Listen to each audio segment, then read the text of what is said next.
And now, tonight's presentation of radio's outstanding theater of thrills, Suspense.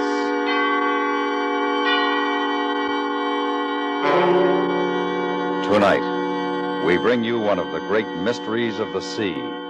A ship found drifting in perfect condition, but with no human aboard. We call it The Mystery of the Mary Celeste. So now, starring John Daner, here is tonight's suspense play, The Mystery of the Mary Celeste.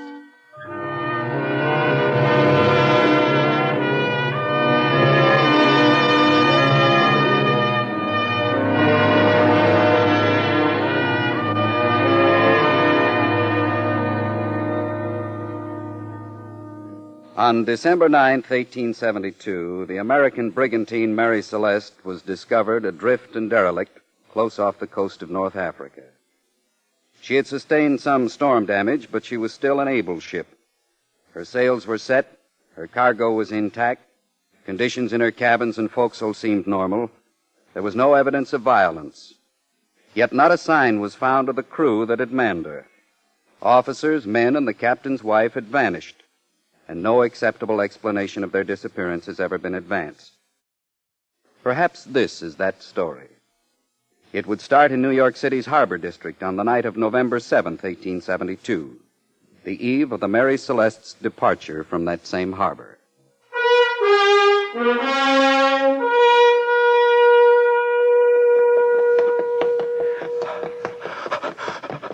Stop! Stop or I'll shoot! Stop or I'll shoot!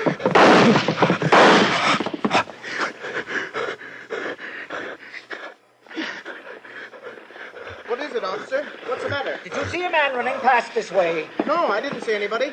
I heard the shots. Who is this you're after? He just killed some people. Listen. What? Thought I heard something. But I don't now. Who did the man kill? A young girl, and the man she was with. And then he killed the girl's mother. He's a maniac that we've got to get. I'll look down this way. Well, I'll help if I can. All right. 4 men from the force will be here shortly.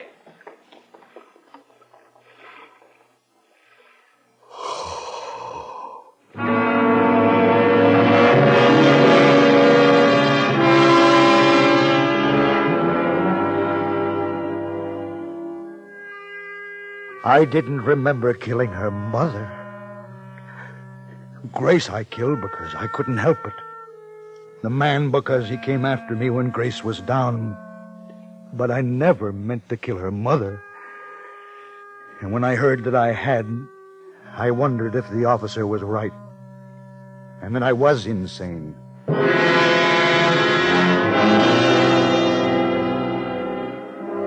There was not time to think of it then.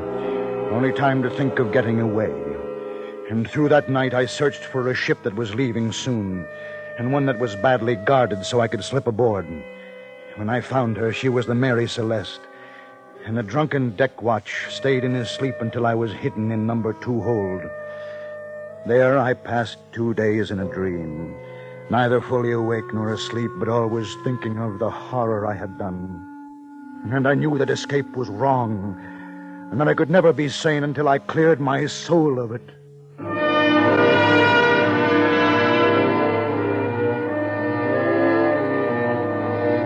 On the 3rd morning, I proceed to make my presence aboard known so that I can go to the captain and tell him of my crime and take the consequences I so richly deserve.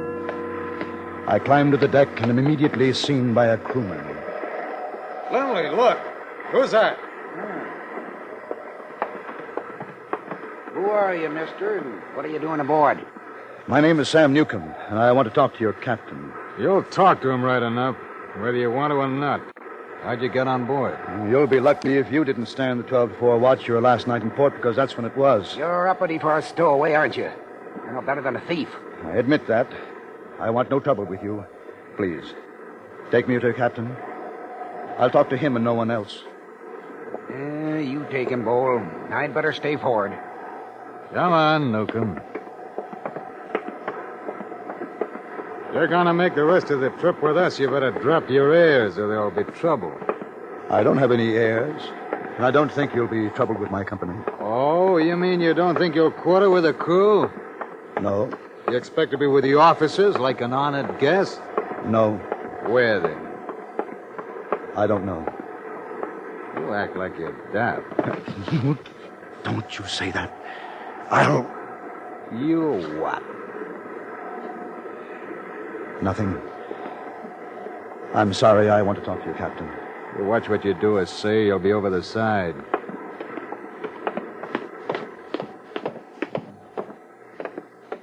Here. Yes, come. Watch your language. The skipper's wife is in the next cabin aft. Well, who's this? He just came out of number 2 hold, sir. His name's Sam Newcomb. Got aboard on the 12 to 4 watch hour last night in. Hubbard's watch. He'll answer for it. Well, Newcomb, what do you have to say for yourself? Well, I'd like it if I could talk to you alone, sir. Well, that's all, Bull. Tell Hubbard I'll want to see him as soon as he's off watch. Yes, sir. You realize, Newcomb, that you've committed a crime by boarding this ship without permission. And probably without passport or any other papers, I suppose. I know, sir, but when I tell you why... I'm not a bad man, sir. Nothing like this ever happened before, but something drove me. I didn't know what I was doing. Another one who's always wanted to go to sea, I suppose. Oh, no, sir. I've been sailing for 10 years. I'm an able hand. I came aboard because... I had to get away. You're in trouble? Yes, sir. I don't think it was my fault, but... Oh, I am wrong. What kind of trouble? Well, there was a girl, sir, who I was in love with. I don't know what came over me, but... Yes? What'd you do to her? I found her with another man, and... I just had to get away, sir. Lovesick, eh? Well, that doesn't condone... Ben? Oh, yes, my dear. Oh, I'm sorry. I thought I heard you talking. Yes. This is Mr. Newcomb. He came aboard illegally the night before we left. Well, where has he been? It's 3 days. In number 2 hold, ma'am. Have you had food and water? No, ma'am. Why haven't you come to us before this? I don't know, ma'am. He was going to tell me why he came aboard. I don't suppose it's important to anyone but me. I felt that I had to get away, and... It was a girl. I almost guessed that. A broken heart? I thought it was. I know it sounds silly, but to me it seemed awfully serious, and I couldn't think of another way to leave as quickly as I wanted to. Yes. Well, there's no way I can allow an affair of the heart to influence what I must do in this case. By reputation, I'm a fair and lenient man. Well, I'm a seaman, sir. I could work my way. I'm not so sure you deserve the chance. Whatever you say, sir. Ben. Oh, please, Grace. Grace? What's the matter with you? Nothing, sir. My name. Grace is the name of the girl. Yes, ma'am. It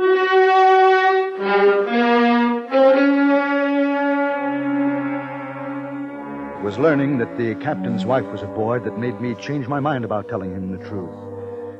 When I talked to him, especially after his wife came, everything was turned about. It was as though I was the captain and the stowaway was someone else. It was as though my wife, my Grace, had come in from the next cabin, and together we talked to this stowaway.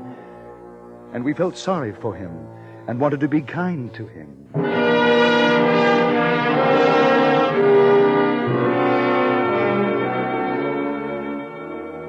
The wife can't be more than 3 or 4 years older than I, and I feel close to her right away. I think that even if she doesn't know what I've done, she understands me. It is a good feeling to have one friend on the ship. Through her, please, I am sure I am not restrained, and instead sent to take my place with the crew in their forecastle.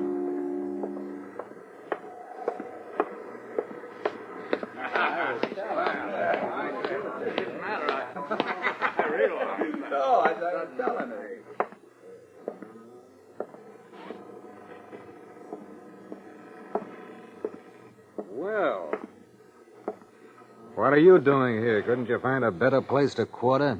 I was told where to come. Hubbard. Wake up. He's the one came aboard during your watch. Oh? What did you figure you'd be fined, Hubbard? A week's pay? Yeah, that's right. Newcomb, huh? Yes. Why'd you come aboard? I wanted to get away from New York. Man's got to have a better reason than that. You running away from the police? No. What then? That it wouldn't interest you. It's not important. It's important to me. And I want you to know how I feel about it.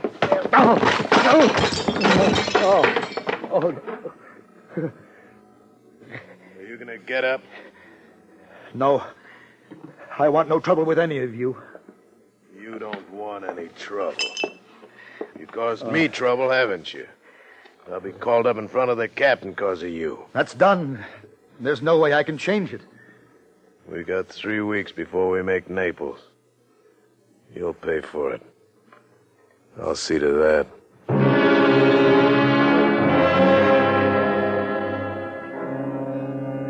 Through the following days, I knew no peace. There were 4 deckhands and a first officer, and although I had reason to fight because of the way they beat me and used me, I did not. I was afraid of my own violence now that I had killed. The one named Hubbard was the worst. His eyes were always on me, and I wondered why. There was a night when I woke to find him bending over my bunk. He was smiling, and from that moment on, even in sleep, I felt him watching me.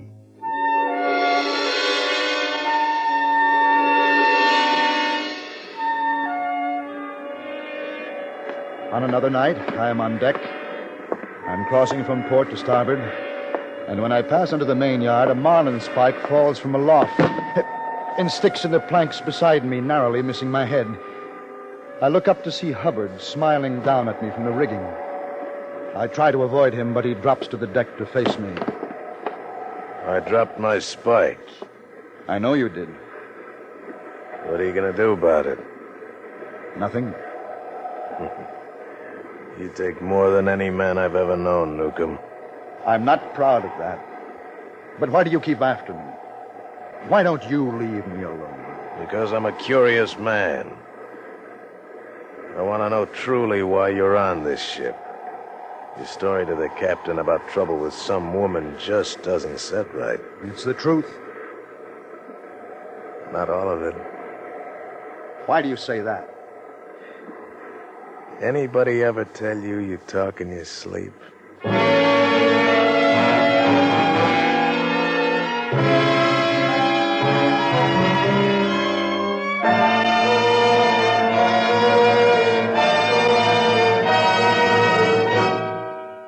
You are listening to The Mystery of the Mary Celeste, tonight's presentation in radio's outstanding theater of thrills, Suspense.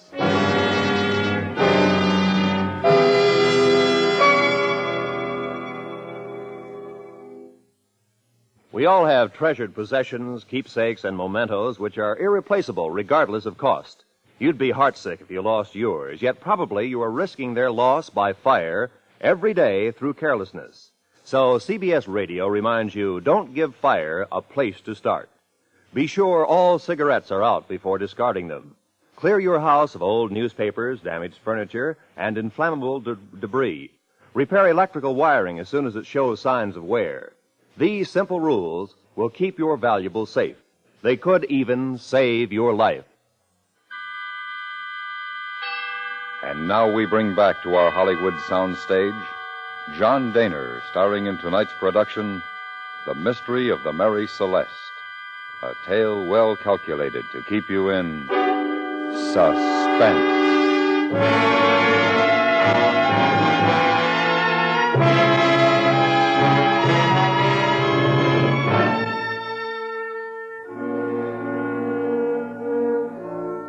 I had never been told that I talked in my sleep until the one named Hubbard said I did. He may have been lying, but I could not chance that. Therefore, I carefully abstained from regular sleeping habits, allowing myself short naps, only when I knew that Hubbard was at the helm or some other ship's business that he could not leave.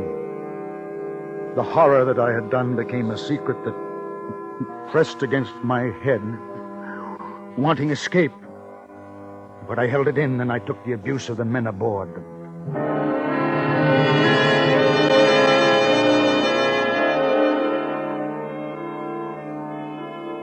The only kindness and relaxation I find are during the moments when I chance to meet the captain's wife. Off watch one night, when it is not safe to sleep, I am alone, taking a cup of tea in the galley when she comes in. Oh, Mrs. Briggs. Why, Mr. Newcomb, I've been thinking of you. I haven't seen... Well, you look ill. Is something wrong? Nothing, ma'am. Oh, my sleep has not been so good. And your cheek is bruised. Oh. What happened? No, nothing serious. Some trouble with the other hands. Have you told the captain? No. Why not? I shall. No, please, don't. I've caused enough trouble. I wouldn't want there to be any more. May I have some tea, Mr. Newcomb? Oh, yes, ma'am.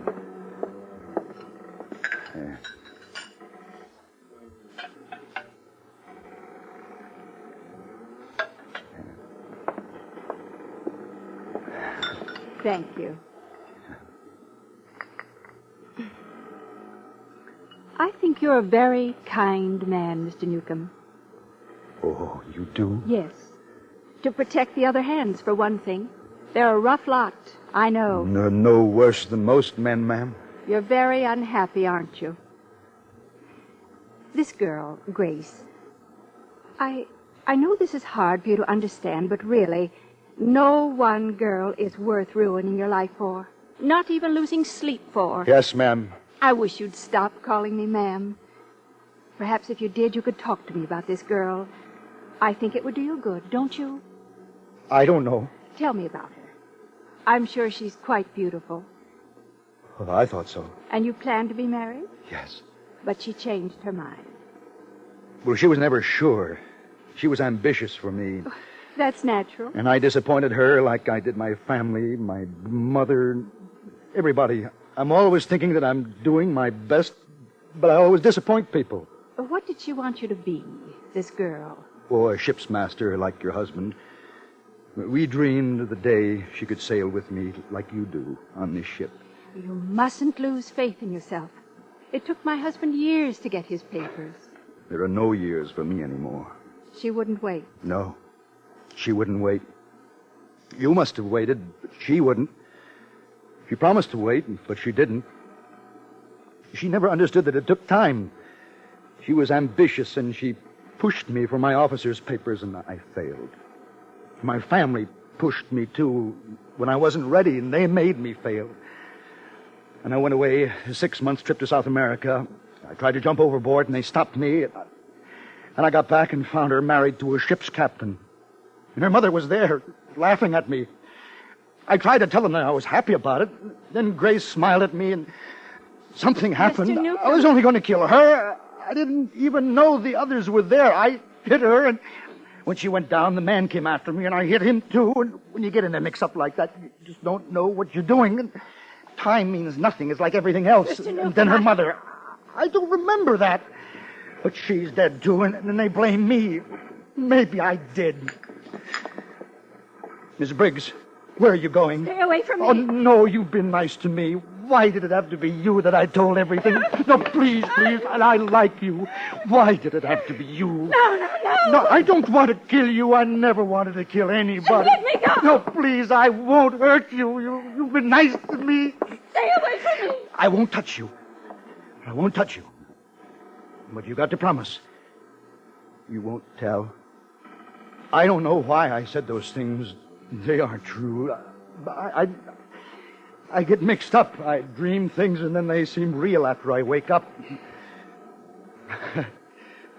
That's why I'm such a liar. I always lie. Nothing I told you was the truth. Nothing. You believe that? Yes. And Yes. You won't tell anybody what I said? I won't tell anyone. Oh, I'm glad. Now, come, Mrs. Briggs, finish your tea. We'll talk about something else. No, I've got to go to my cabin. Mrs. Briggs! Don't tell.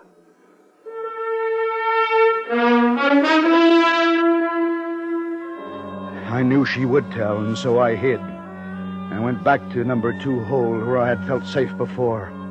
I don't know how much time passed.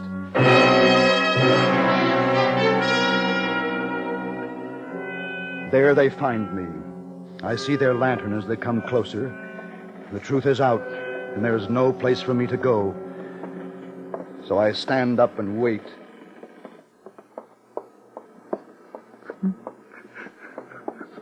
Captain, I hear him, I think. Yes, Humphrey. Keep your pistol ready. We'll have to be careful. Yes, sir. There he is, sir. Come out of there, Newcomb. Keep your lantern down, Humphrey. Keep us out of the light. He's dangerous. I won't cause any trouble, sir. Get him out of there. I won't cause any trouble, sir. It's all right, sir. He's down. The dirty scum. Lock him up.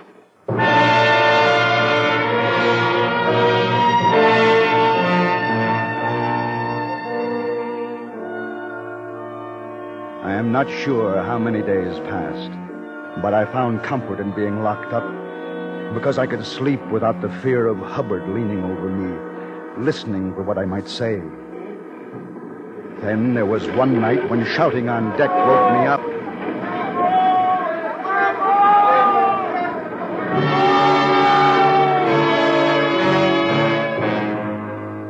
I couldn't hear the words being in the middle of the ship, but soon the shouting stopped, and there was silence. It was a new silence that I studied for a long time. I heard no footsteps on the deck. I heard no voices. I heard no creaking timbers. It was a dead ship.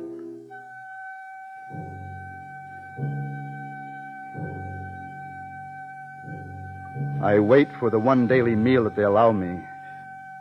No one comes. And then I shout. Let me out! Let me out of here! Somebody come! Let me out! If one were insane, he would surely break at a moment like that. I was locked up and alone on a ship that was held motionless as if gripped by some great hand. But I did not break. I dismantled my bunk and from the wood and fashioned a ram with which I attacked the door. The task of freeing myself consumed most of the day. And such was my concentration that I didn't realize the exact moment that the ship began moving, as if the great hand had released its grip and set her free. And I was free.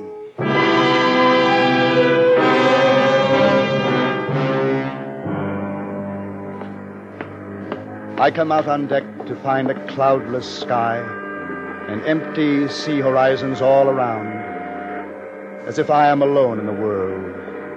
The wheel spinning idly with no one to attend it. I lash it after fitting a new course to the sails she is wearing. The whole ship is mine. I am master and crew. And I have found peace and well-being, as if I've been absolved of any wrongs I ever did. Because what, if not Providence, held the ship that night and sent the others to certain death in the endless sea? What, if not kind Providence, decided that I alone would survive? The meek and humble shall inherit the earth. This narrative I swear to be true. And on this 2nd day of December, the year of our Lord, 1872, I hereby sign it and seal it in a bottle to be delivered to the ocean currents, in the hope that someday it will drift back to the hated world from which I am forever parted.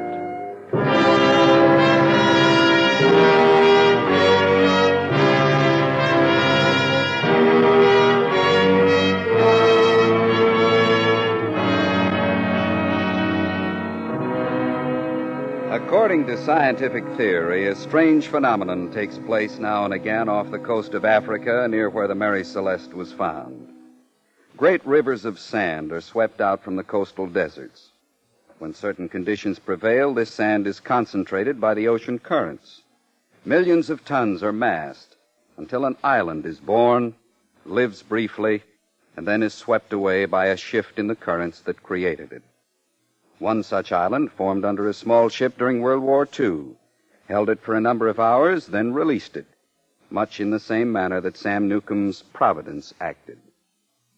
A like occurrence could have caused the abandonment of the Mary Celeste, but no one knows. According to some reports, Sam Newcomb's signed confession did drift ashore many years later. If that is true, perhaps another of the many mysteries surrounding the Mary Celeste has been solved. That mystery was a short length of line that reportedly was found secured to the stern of the ship, close up under the transom where someone would hide. Attached to this line was a man's leather belt that had parted in the middle. Could Sam Newcomb have hidden there when the salvage crew was put aboard to sail the ship to Gibraltar? Could he have hung suspended there against the weakening belt until it parted and let him sink silently into the sea?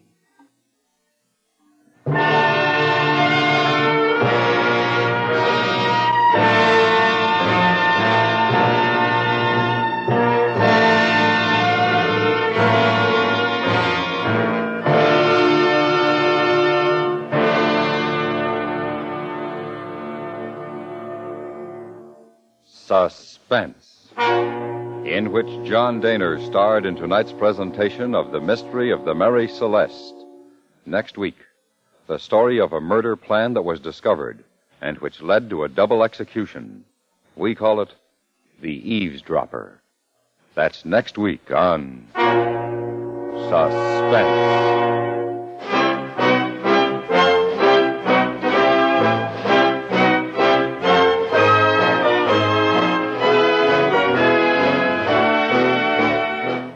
Suspense is produced and directed by Anthony Ellis. Tonight's script was written by Gil Dowd. The music was composed by Lucien Morawek and René Garrigang, and conducted by Wilbur Hatch. Featured in the cast were Victor Perrin, Joseph Kearns, Paul Fries, Ben Wright, Joe Duvall, and Helen Klebe. Have you heard any good Geiger counters lately? Better stick to the ones you own. The latest dodge of the lads on the lookout for easy money is to hold up a Geiger counter until any old used bricks make like solid uranium. Tomorrow night, our FBI in Peace and War tackles the slick confidence man with a rigged Geiger counter and a fistful of beautifully engraved uranium stock certificates. Be sure to meet the FBI in Peace and War on most of these same CBS radio stations tomorrow night. Stay tuned for 5 minutes of CBS News, to be followed on most of these same stations by The Jack Carson Show.